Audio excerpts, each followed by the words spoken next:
Coming up, local volunteers in the Philippines assess the needs of Typhoon Haiyan survivors.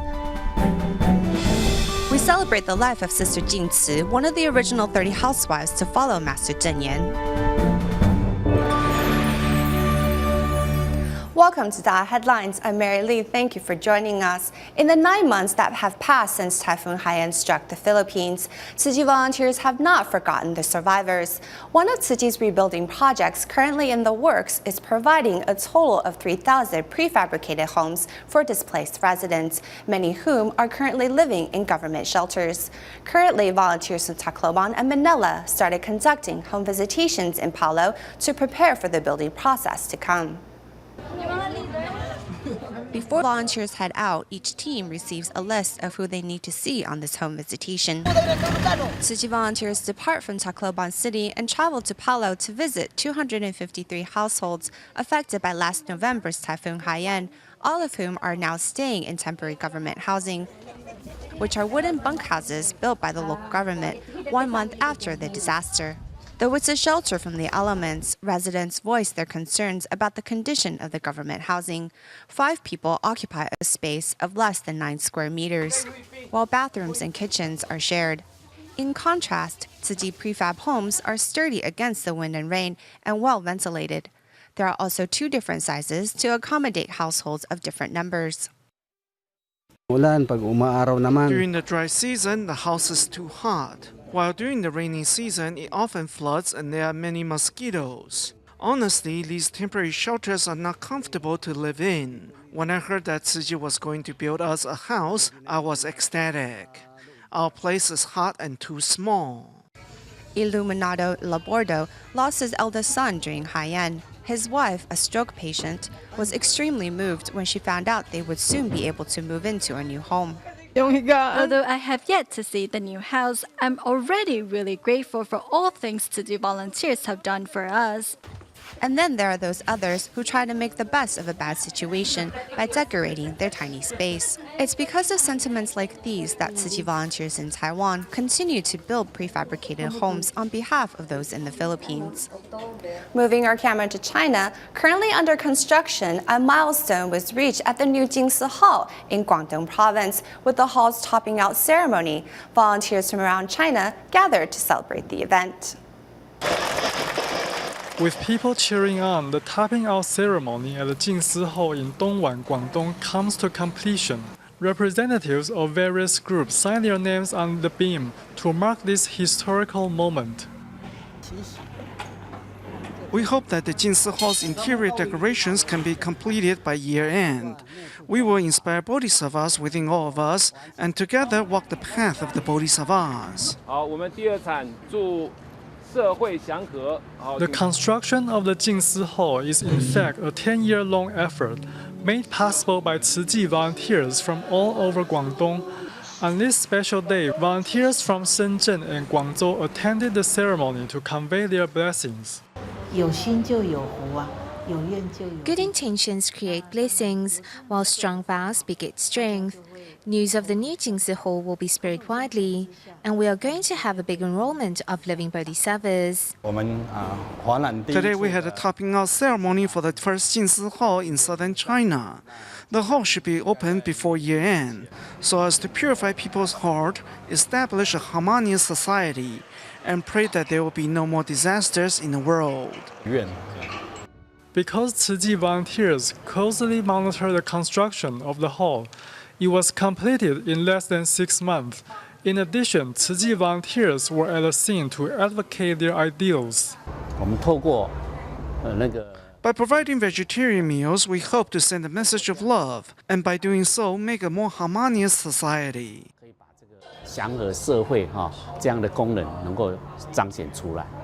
In a dining hall where our workers eat their meals, they were really moved by the aphorisms you posted and the interactions with the volunteers.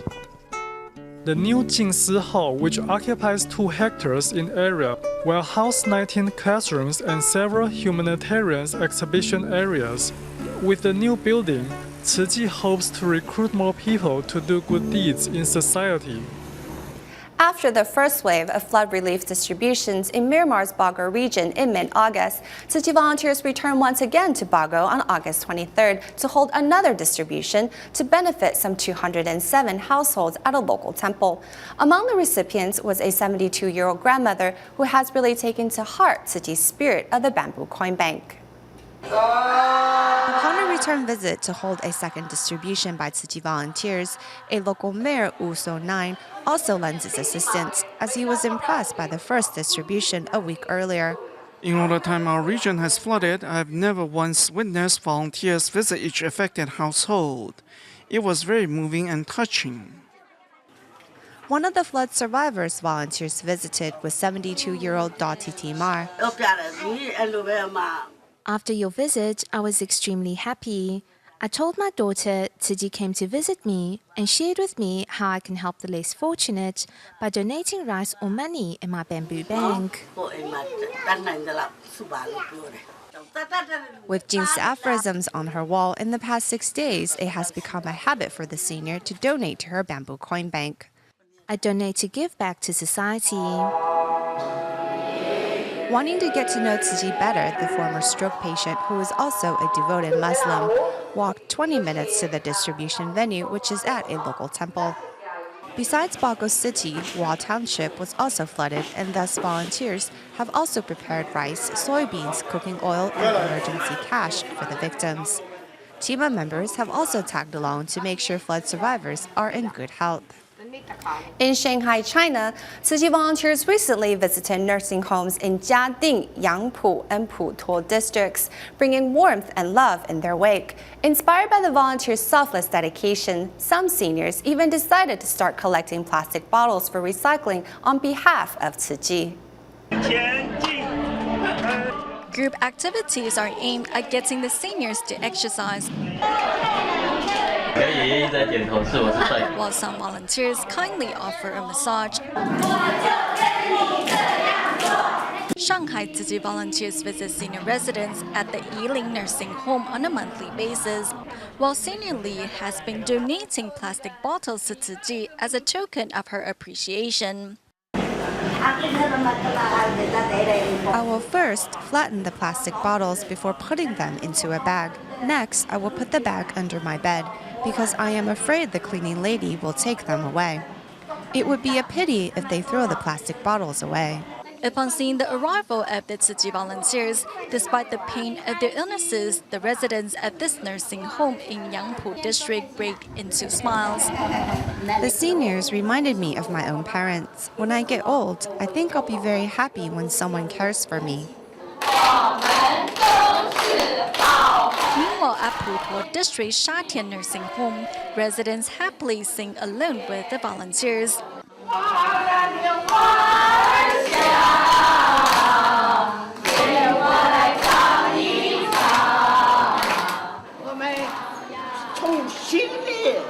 From the bottom of my heart, I want to say all of us are extremely happy. Our children don't have a lot of time to visit us here.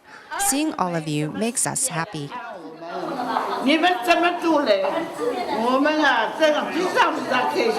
Through visiting senior residents at nursing homes, Tzu Chi volunteers have realized that true happiness comes from the joy of being filial and doing good deeds.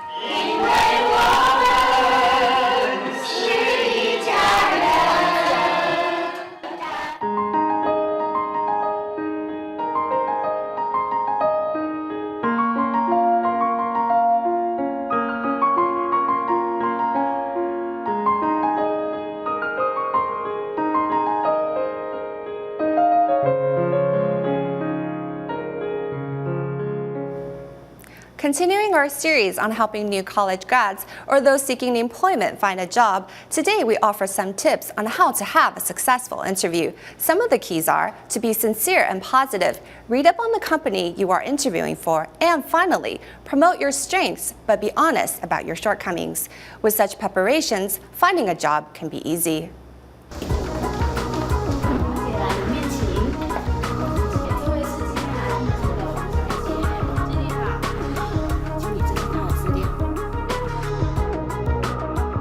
What will you do if you receive a complaint by a customer? I came here with a do or die attitude. I hope they can see my resolve and determination.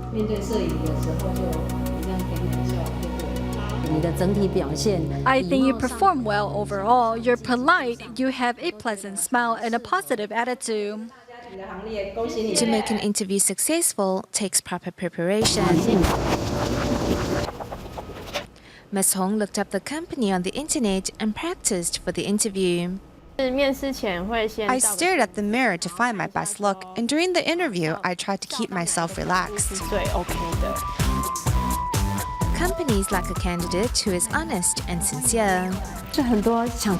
Many candidates try to present the best of themselves during interviews, but little things such as their eyes can give them away. So when I conduct an interview, I will look into the candidate's eyes. Everything a job seeker does during an interview will matter, which can be very intimidating. According to online job banks, new graduates straight over unsuccessful interviews. I am afraid that I will do poorly when I interview. Sometimes candidates go out of their way to overpromote themselves during interviews, which doesn't always work either. In order to land the job, candidates may try to cover up their own shortcomings, which actually worries us, because we don't expect a new college grad to know everything right from the start. There is a fine line between being pompous and confident, a distinction that can be learned through career seminars. The government regularly hosts job fairs throughout the country to help new graduates and those seeking employment find a job. Often, those still in school attend to get a head start. As an interview is the first obstacle I will face, I think it is important for me to learn more about it. People tend to think that speaking properly is the key to a successful interview. However, companies care more about a candidate's sincerity and attitude. The clothes you wear, your makeup, they're all secondary. What matters is you have put forth the effort. Studies show that companies first look for a positive attitude in candidates. Then they want to know if candidates can act responsibly and discipline themselves. Next up is the candidate's EQ, and finally, the candidate's skill sets. They have to be responsible, have good EQ, and be professional. Most importantly, they have to have good character. During an interview, job seekers will try their best to sell and market themselves to employers, so a successful hire means a successful sell. The method of self-promotion can be learned and sharpened. People tend to freeze up during an interview. They might not be able to sit still or might roll their eyes. We can all learn not to do that. We only reap what we sow. Though a cliché, it is fitting for job seekers, for opportunities are only there for those who are prepared. Tzu Chi Commissioner Wu Yufeng, also known in the foundation by her Dharma name, Jingci, was one of the original 30 housewives who carried out Master Cheng Yen's missions in Tzu Chi. Her dedication to the organization was unlike any other. Devoting her life to Tzu Chi since the age of 35, she passed away peacefully on August 24th. She was 83.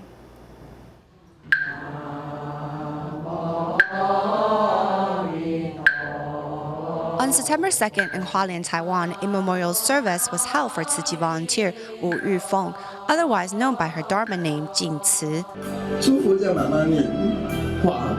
Saying one last goodbye, Jinci's son prays that his mother will continue to follow in the Buddha's footsteps in her next life as well. Thank you. You're free now. Go with the Buddha. Jinci's memorial service was attended by many of Tzu Chi's Jingsobo Dharma masters, other volunteers, as well as local government officials. Sister Jingci joined the organization in its early days and had since then dedicated her life to charity. She had a compassionate heart. Within her ability and financial means, she carried out Master Cheng Yen's missions to the fullest. Those of us in Tzu Chi who were fortunate enough to know and learn from her were very successful in our endeavors in and out of the organization. Tzu Chi volunteer Jinci's long dedication to helping the poor is the epitome of the foundation, and all those who knew her will hold the memory of her within their hearts for years to come. Visiting the sick and impoverished with Master Cheng Yen is Jingci, one of the original 30 housewives that joined the Jingci Foundation when it was first established. The Jingci Foundation is our Master's mission. Of course, in remaining close to the Master's heart, we must hold our values in line with hers. So I also do my best to carry out charity work. Determined and giving of herself wholeheartedly, Sister Jingci was known for her attention to detail. Her work in the kitchen became a model of how future Jingci's kitchen volunteers carried out their work. She always knew what vegetables to pair up. She would also take great care cutting the vegetables, whether it was into square, triangle, or diamond shapes. In 1969, a large fire broke out in Taidong's Danan village. In the aftermath of the blaze, Jingci volunteers began conducting disaster assessments and later aid distributions. That event was the first large-scale disaster relief conducted by the foundation, which had only been around for 3 years then. Back then, we went there for about some 10 days. The devastation was severe. We needed to survey the disaster, then return to organize the relief goods, and then go back to pass them out. It was a lot of effort. There is no denying Sister Jingci's dedication to Jingci. Even after suffering from a stroke, she would participate in Jingci events supported by her cane or wheelchair. On August 24th, the same day that Master Cheng Yen paid her a visit, she passed away peacefully. From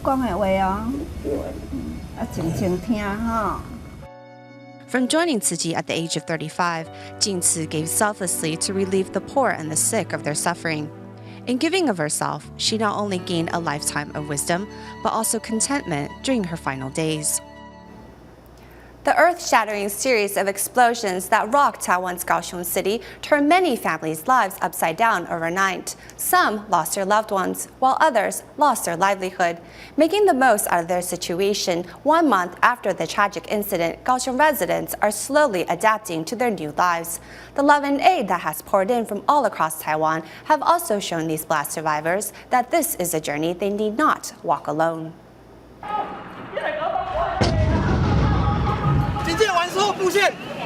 This night, earth-shattering blasts shook the entire city. For the Xu family who own a motorcycle store on Kaishan Road, the Yang family who sold fried chicken on Sandor Road, and the Li couple who sold breakfast on Ershen Road, their lives, as well as the lives of countless other families, have been turned upside down overnight. The blast occurred right where our stall was. We've been there for 12 years now. When my husband and I saw what happened on the news, our stomachs churned and we couldn't sleep that night. We woke up early the next morning and rushed over. The sight of it made my legs go numb. I couldn't believe what I saw. Making a meager income selling breakfast at the intersection where the explosions occurred, Li Wenxiong and Ji Shoufen effectively raised 4 children. Although they were not caught in the blasts, the incident left the couple reeling over the close encounter. We have learned to deal with it. Yes, we're learning to let go. During the first couple of days, when we closed our eyes, all we saw were images of the blast, and we couldn't get a solid night's rest. But we're coping better now. Yang Guitai, together with his parents and son, run the store. Business was booming here prior to the accident. There was nothing we could do after the blast. The sanitary conditions of this road are appalling. Look at the surroundings. We've cleared out most of the debris. That's what we've been busy with the last couple of days, and there's still plenty to be done. We still have to visit our grandparents. Yang Guitai's parents are still staying at a hotel. However, with their source of livelihood gone and no income coming in, a sad smile crossed his face. We eat the meals provided by Jingci. Otherwise, we get free lunch boxes at the hotel. Whatever is for free. I feel very embarrassed. The family plans to end their business, leave their rented home of 30 years, and make a fresh start.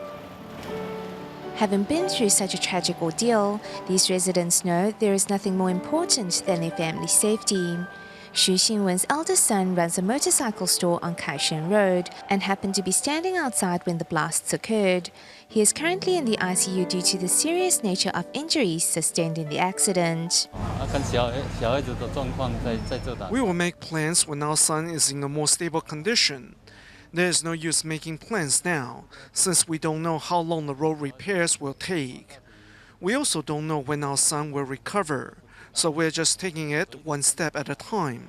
Apart from the fire caused by the explosions outside their store, their home did not sustain too much structural damage. However, with their whole lives turned around overnight, Xu was at a loss about what to do. Not giving in to adversity, these three families, like many others affected by the blast, are facing this tragedy with courage and optimism. 我们做个打扫的、洗碗的哈，做个我们这个比基础嘛，我说1-2万块的话还可以支出来，3餐 OK 啦。学费哦，想办法。暂时如果没办法的话，就学贷啊怎样？大概看看卖个早餐糊口吧。Maybe I will sell breakfast to make ends meet. I want to ease my parents' burden. 路子还是要够下去啊，对不对？不然也没有。Life goes on, right? What happened has happened. It's okay. We will gradually get through this. Thank you. Although they have much to conquer in the days ahead, as long as they stick together through the tough times, these families will surely weather the storm. In our next report, we meet Tzu Chi volunteer Zhou Lizhen. On the night of the gas explosions in Kaohsiung, Taiwan, Zhou was out at the disaster site delivering water to firefighters. As she witnessed the disaster firsthand, Zhou was left in fear and shock. Thankfully, after days of interacting with the blast survivors, she has learned to put the tragedy behind her.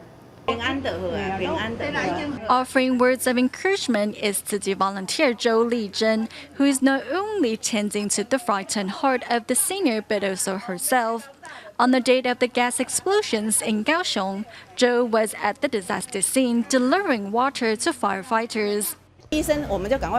When I heard the first gas explosion, I quickly ran into a nearby store to take cover. When the second blast occurred, I saw fire.